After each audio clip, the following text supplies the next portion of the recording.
Hello guys, আমি এখন কাট কাটছি আমার বাবা ডগিদের জন্য ঘর বানাচ্ছে। এই দেখো মা, দেখিয়ে দাও।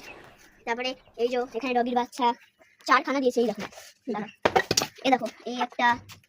কেউ নেবে না, আমি বোর্ডে লিখে দেবো, নজর লাগাবে না।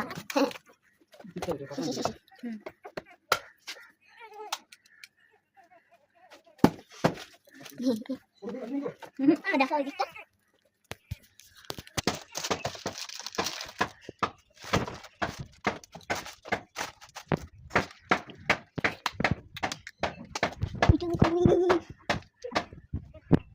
এই যে ঘরটা দেখো, এখানে আমি আমার ভদু থাকবে, আর আমার ভদুর পুত্র দেখুন এখানে রিলস কুইন বদমাইশি করছে।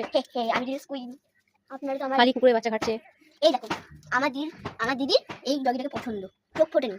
দেখো দেখো, পেছনটা দেখে না। এই দেখো, আরো একটা আছে খয়েরি কালার। কেউ নেবে না, আমি দিতে পারবো না, দেখাতে পারবো। দেখো।